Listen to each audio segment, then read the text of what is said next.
नमस्कार दोस्तों। GST act के अंतर्गत नए नोटिस जीएसटी ऑफिसर के द्वारा इशू करने स्टार्ट कर दिए गए हैं।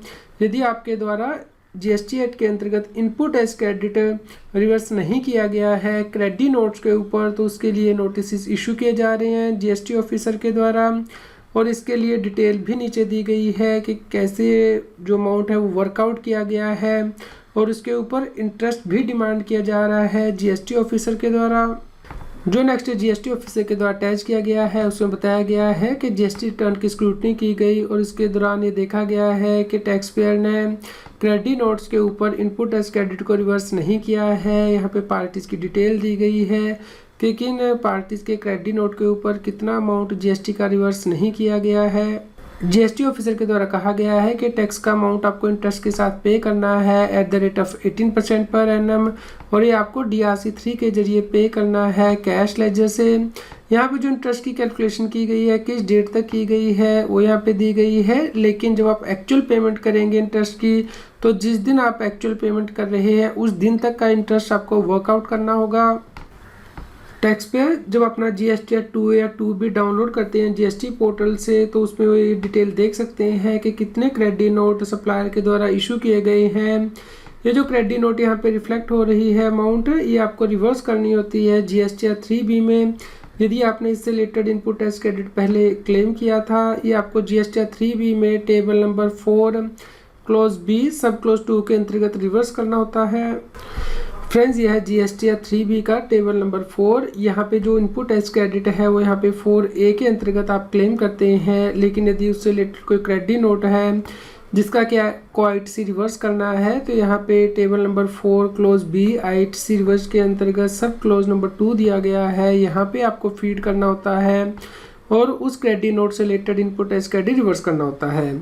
लेकिन हो सकता है कि कुछ केसेस में टैक्स पेयर ने यहाँ पे जो इनपुट एज क्रेडिट क्लेम किया है वो ही नेट करके क्लेम कर दिया हो, यानी कि क्रेडिट नोट को कम करके ऊपर एंट्री कर दी हो। तो उस केस में आपको रिकन्सिलेशन बनानी होगी कि मंथ वाइज आपने कितना GSTR 3B में ITC क्लेम किया है और उससे रिलेटेड ITC कितना आपने रिवर्स कर दिया है यदि आपको क्रेडिट नोट इशू हुए हैं।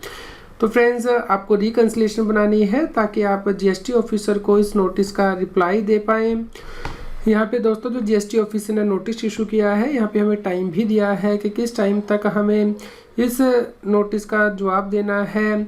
और यदि आपको लगता है कि आप को ये नोटिस गलत इशू हुआ है तो आप इसका रिप्लाई दे सकते हैं। अदरवाइज जो डिमांड और इंटरेस्ट यहाँ पे कैलकुलेट किया गया है वो आपको सही कैलकुलेट करके पे करना है, अदरवाइज आपको शो को नोटिस इशू किया जाएगा सेक्शन 73 के अंतर्गत।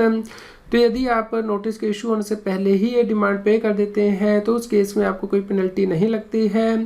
तो इस प्रकार आप यदि इस प्रकार के नोटिस से बचना चाहते हैं तो आपको इंश्योर करना है कि जब आप GSTR 3B फाइल करें उसमें जो क्रेडिट नोट से related input as credit reverse कर रहे हैं उस केस में GSTR 3B में टेबल नंबर 4 के अंतर्गत क्लोज B के अंतर्गत सब क्लोज 2 के अंतर्गत आपको जो क्रेडिट नोट का ITC है वो रिवर्स करना है, ताकि इस प्रकार का नोटिस GST ऑफिसर आपको ना दे।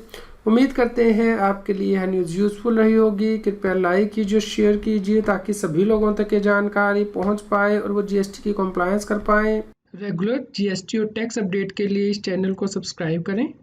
फ्रेंड्स, आप TDS, इनकम टैक्स, GST और अकाउंटिंग सॉफ्टवेयर ऑडिट ट्रेल के साथ कंप्लायंस आसानी से कर सकते हैं। इन सॉफ्टवेयर के डेमो देखने के लिए आप हमें मोबाइल नंबर के साथ ईमेल कर दीजिए taxil@gmail.com पर।